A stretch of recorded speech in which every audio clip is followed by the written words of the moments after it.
So 2023 has drawn to a close, and as promised, this is the mega video of every film from this year that I saw, ranked, strap in, because it's a long one. In the script, the titles alone just took up to 4 pages. Just a reminder that for the time being, I'm not a full-time YouTuber, so if you're wondering where this film is or why that film isn't included, it's because I can't see everything. There are certain films that I am upset that I missed out on seeing at all, and I'll give a quick scroll of those now.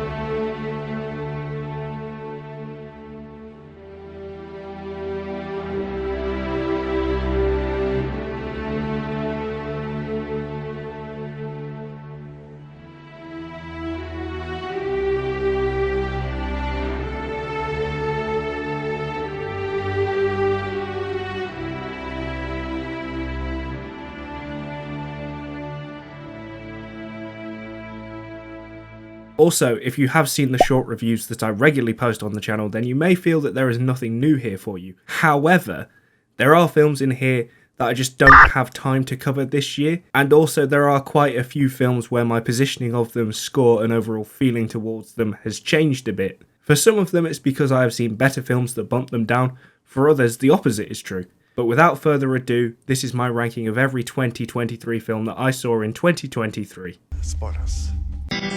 I try not to kill myself. I've said pretty much everything I want to about Bikini Hackers in my Is Bikini Hackers the worst film ever video, but I haven't said everything I can. It is genuinely the single most inept piece of media I have ever seen, and my understanding of the purpose of its existence is nil. I want you to picture why you like films. For some it may be as an escape from reality. For others, it may be the enjoyment of experiencing the lens through others. Some people may see it as an effective way to convey their life story or emotions. Bikini Hackers does none of that. Its very existence is an insult to films, life, and the air that you and I indeed breathe. Garnering a whopping 1.8 on IMDb shows just how utterly devoid of any skill, passion, or quality of this thing is. And I will enjoy the rest of my life, hopeful that both I never, ever have to talk about this abysmal piece of media ever again, and that I will never see a film quite as bad as Bikini Hackers. I have crippling depression. Well, this was a surprise to be sure, but an unwelcome one. This film is just so tragic in every single regard. You know a film is bad when everybody dies at the end, and the only emotion the audience feels is pain that they weren't the ones to die. Whenever I talk about films sometimes, I feel like I can be a bit too harsh on some of them. Pillow Party Massacre is a good example of this, as after I got a rather nice comment from the director who took my criticism much better than I fear I would have if the roles were reversed. A cheap looking, feeling and sounding film, there is no charm and a lack of interest in kills. A silly story to go along with it makes this film so painful to watch, leaving you begging for death from this knockoff Ghostface. I reevaluated how I talk about these films, and I reminded myself that there are real people that make these films. I don't have those qualms about this film because it's fucking garbage. There is not a single redeeming quality here, as the nicest thing I can say about it is that it ended relatively quickly at 1 hour and 24 minutes, so it feels like it can barely be classed as a movie. I initially had not high hopes, but above average expectations because it had Veronica Ricci in, who I know for various reasons. It was even shitter than I knew it was going to be. The plot centres on some idiot teenagers who all have the brilliant idea of sneaking over the US-Mexico border to get cheap and quick cosmetic surgeries. She wants bigger boobs, he wants more than a 1-inch wonder, and this girl is all against it but comes anyway. The plot twist is that the doctor and the nurses are vampires who use the clinic to harvest people, but it's done in a way that's just so funny. They look like shit, the acting sucks, and even the subplot of one of the group's dads trying to rescue them is abysmal. I could say a whole lot more, I did rate this a 1 out of 10 after all, but what would be the point? I'm going to continue my life without ever discussing this primo garbaggio ever again. Unless somebody begs me, and I mean begs me, to fully review this. Spooky, scary skeletons and shivers down your spine. This is the single most disappointing film I've ever seen, and that's as somebody that's never seen the original. Blumhouse Studios are the definition of inconsistent, but this was taking that to a whole new level. Bear in mind that the rights to The Exorcist cost them $400 million.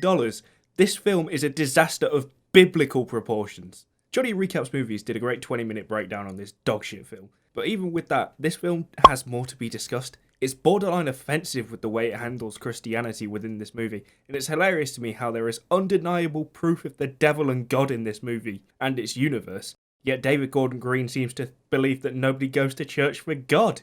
Also, this film reminded me of the Avengers in a really weird way, because they had this moment after they decide to exorcise the girls, where they gather a bunch of different people from a bunch of different faiths, even though this has always been a Catholic story, and then they have a shot with the pastor where they're lined up like superheroes. It was so funny. I almost burst out laughing in the theatre. The child actors are surprisingly okay in this, which I didn't expect to say, and were better than the CGI, which is fucking god-awful. I don't understand why you would spend $30 million after spending $400 million just to not give the CGI artists enough time to do their jobs. The choice that Leslie Odom Jr., and I cannot remember his character's name and I am not bothered enough to look it up, has to make at the start of the film is baffling and stupid. How could being crushed by rocks mean only one of the mother or the child can survive? It doesn't even matter anyway, because the doctors seemingly ignore him and save the kid anyway, which everybody knew was going to happen because of the marketing.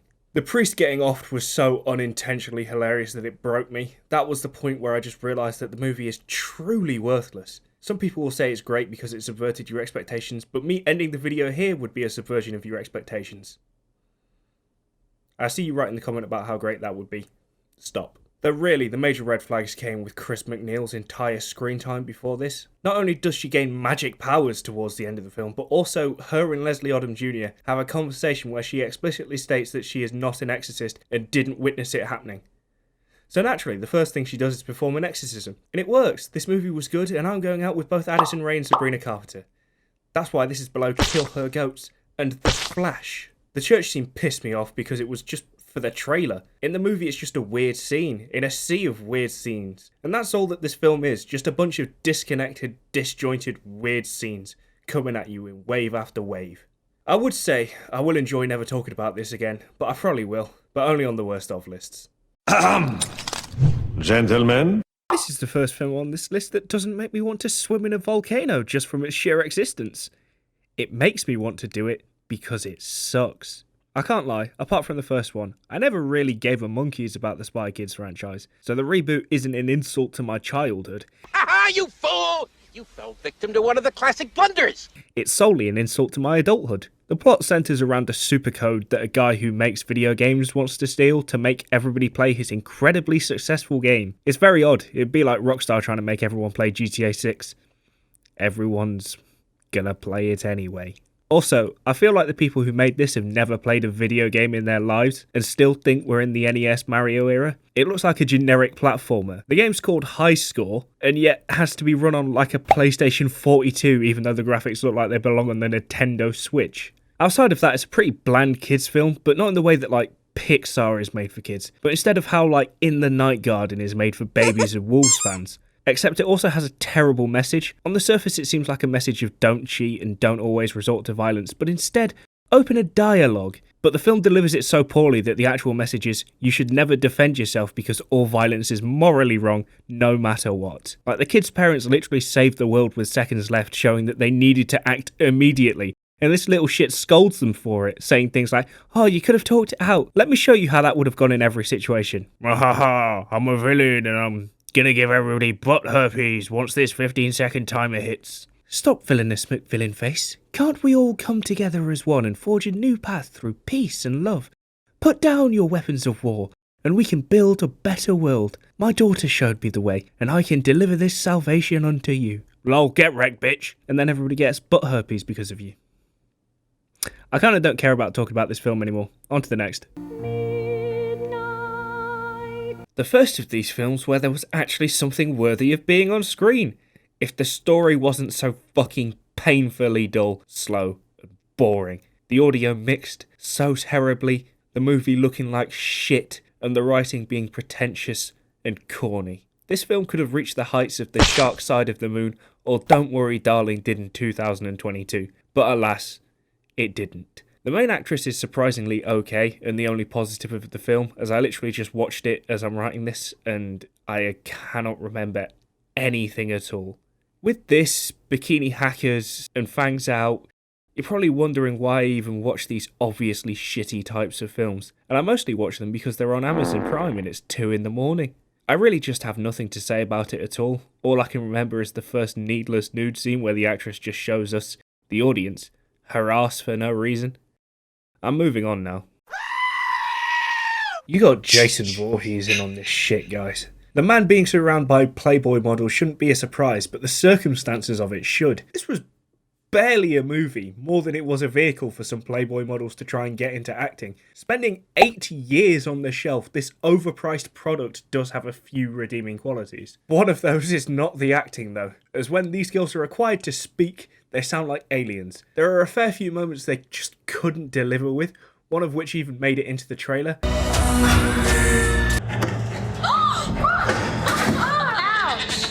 And so, you can never really get invested into the movie. I can't even get mad at the girls for their performances though, as they aren't actors. They haven't trained their whole lives for this.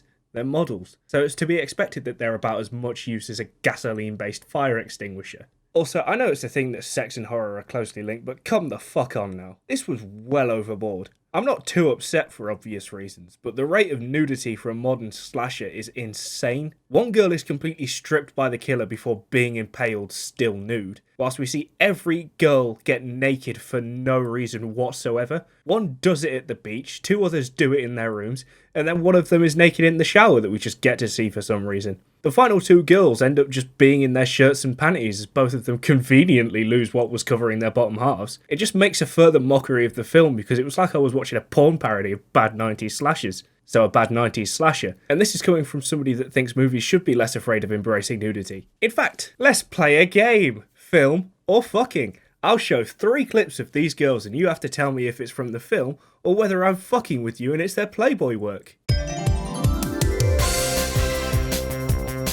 Danny Mathers tearfully speaks out on Good Morning America. The Playboy model is dealing with the fallout of body shaming a 70-year-old woman at an LA Fitness last July when she posted a photo of a naked woman in the locker room on Snapchat with the caption, "If I can't unsee this, then you can't either."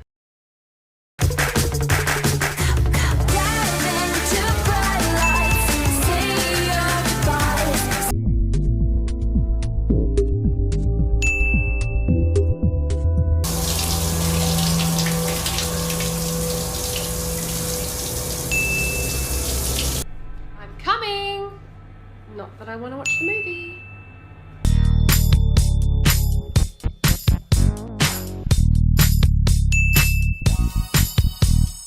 The story is the most generic slasher plot going, but what really ticked me off was that they advertised Kane Hodder about as much as the girls being playmates, and then he was barely in it. It felt like false advertising. I came for Jason, goddammit. Despite all that, however, the artwork surrounding this movie is straight fire. Every single steelbook and piece of artwork slaps. Genuinely, it's the frontrunner for DVD cover of the year, and that's all the nice stuff I have to say about this.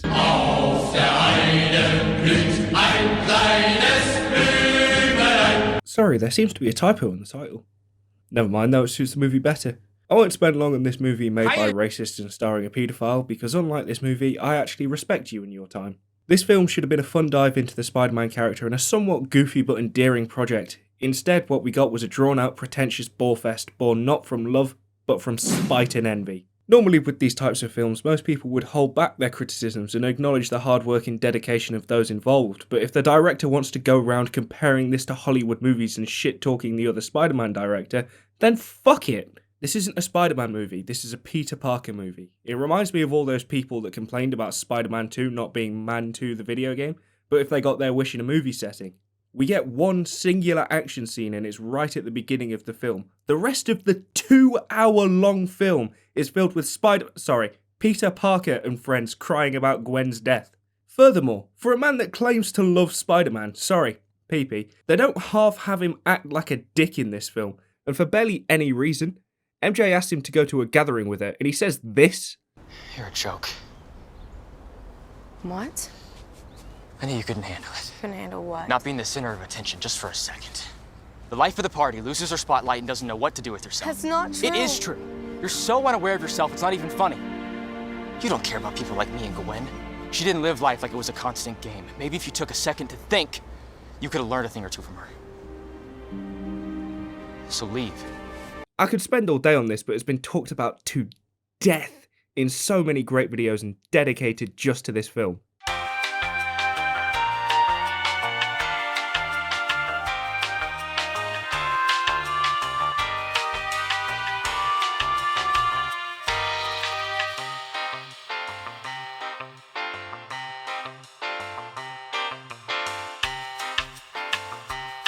So I'll finish off by saying that this is a horrible interpretation of this cunt, made by horrible cunts, that plays everything far too safe story-wise.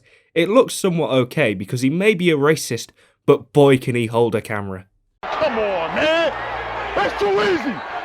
So the Daily Wire made a film about a thing, and it was bad. Even outside of the fact this movie consistently screeches to a halt to deliver an extremely ham-fisted lecture or just straight-up political propaganda, the movie is just bad.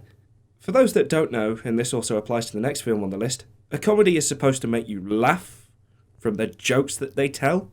They're kind of the hardest genre to successfully make because comedy, when you know a joke is supposed to be coming, is very tricky to pull off.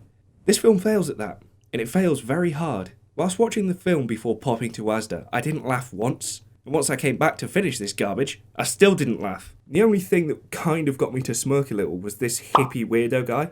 He was the only actor I thought wasn't actually utterly horrendous, and his comedic timing was somewhat decent. I wonder if he's been in anything else. Oh my God! Well, apart from the terrible acting and shit script, this film looks like Cheeks too. I've seen 1970s Doctor Who porn parody sets that look less cheap. That's probably because they spent all of the money on getting every right-wing personality under the sun to appear in this garbage. Everyone's favourite little genocidal hobbit is here, along with Candace Owens, Brett Cooper, a bunch of other people who I don't know the name of and don't fucking care about, and also fucking Ted Cruz. That man will literally do anything other than his job. I don't like talking politics on this channel, because that's what my Twitter's for. But it's so tied into the fabric of this movie, and not in a way like the Doctor Who episode Oxygen is, but in a way that literally tells you what to think. I can assure you though that my political leanings have very little to do with how much I dislike this film. At most, it just made one or two really bad jokes slightly worse, but I'm someone that is willing to hear a different side of an argument, but not when it's as terribly presented as it was here. I really would like to move on now. What the dog doing? Doing this list from bottom to top might genuinely break my sanity because I really don't have anything nice to say about these films. Will Ferrell's a man that can make some pretty great comedy. From this year alone, his performance in Barbie was being widely praised, but he kind of comes across a bit like Adam Sandler. You get the feeling he chooses to delicately assemble an assault on the precious little time you have on this mortal plane. Beyond the practical effects, Strays was dogshit, making me barking mad after walking out of the cinema. I was left howling by the fact that this adult comedy just defaulted to sex equals funny and quite little else. I've talked about this movie in 3 separate shorts, but my god it feels like I'm still digging. The story is not what you typically expect from this type of setup, but they ruined it with the trailers. Instead of knowing that the dick was going to bite his dick off, it would have been much better, I feel, if they advertised it as a normal lost dog story and then leave that twist for those that went to go and see it. Either way though, the movie would have been about as much fun as a flea infestation. One thing that didn't annoy me as much as I thought it was going to was the voice acting. Usually when non-voice actors do voice acting, it's awful and it makes you cringe. Because of Quan Chi's magic, my realm's people are no longer poisoned by sunlight. We've finally escaped the shadows. But here it's all passable and unfortunately isn't distracting at all. Now, to move on from this film before I go mental. I have asked this before, and I will keep asking until the sun sets in the west and rises in the east, but why do we as a society tolerate the existence of Lifetime making movies? There is nothing good that can come from letting this evil practice continue. The Girl in the Closet is about a girl in a basement. They couldn't call it Girl in the Basement because they already have a film from 2023 called Girl in the Basement, based on the Fritzels, and no, I didn't watch it. I could not be bothered after this. I know that this is supposedly based off a true story, but considering its Lifetime, I would take that with enough salt to protect a city from supernatural entities such as a demon or Jake Paulers. The film is just bland though. There's nothing to make fun of, because everything is just bad enough to be bad, but not bad enough to give you material to talk about. It all just fucking sucks. As said earlier, the story relies on people being the most incompetent, Apathetic shitfucker. imaginable, to just basically ignore their jobs in their entirety and do what they need to do to let the story trundle on. At the very least, it shows the police being incompetent wankers, so it's nice to see some realism within the story. The wonderful thing about Tiggers is Tiggers are wonderful things.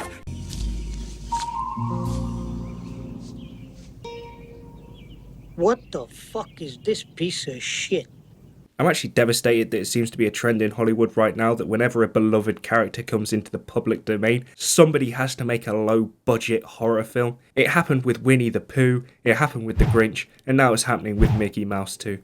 It's an annoying trend, and it's time to stop! Do you know how you make this film good? You don't have Winnie the Pooh looking like a depressed Canadian lumberjack who ate all the pies, because the shirt they chose made this buff guy look like your average Millwall fan. You don't have the random tits and ass either that are just plastered in there, and you don't have the supporting cast of killers taken out like bitches. The film starts with the 100 Acre Gang squad wiping Christopher Robin's crew, except it's just his wife, so it's not really that shocking, as revenge for abandoning them as shown in a far too good opening sequence with a great narrator and good animators. If the film had been just that, then it would have been really cool, but instead I had to watch a bunch of amateurs doing their thing. If I wanted to do that, I'd be on fucking TikTok. As you could probably guess, I have very little to say about this film that I haven't already, or other people haven't already said. This film has been covered to death, so I think I'll just leave it there and move on. Back to the basement now! This is a film that very much surprised me, as it's a film where I believe the best actors are the two children, and it's the adult acting that lets the film down. Not that Meryl Streep and Daniel Day-Lewis could save this film, mind, as the plot is just so fucking dull.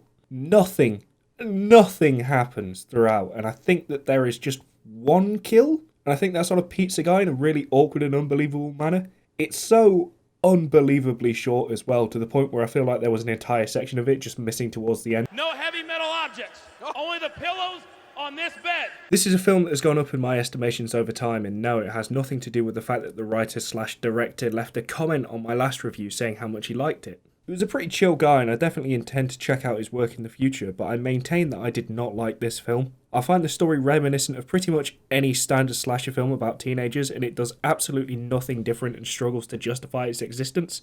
Upon reflection, I find that the similarities to the Slumber Party Massacre are valid, and having reluctantly rewatched the Slumber Party Massacre films, I can now notice even more similarities between the two films. The acting was decent for a film of this ilk, but some of the kills, while shot well, were unbelievably weird, mostly for what appeared to be budgetary reasons. The camera is also very static, with one quite horny shot appearing to be by far the best use of it. I also find the killer to be extremely unthreatening, as they kind of just appear, kill somebody and leave before there is any real time to process the danger and feel anything. It's all over before it begins, and in reality you feel that it would be much more of a task to kill someone.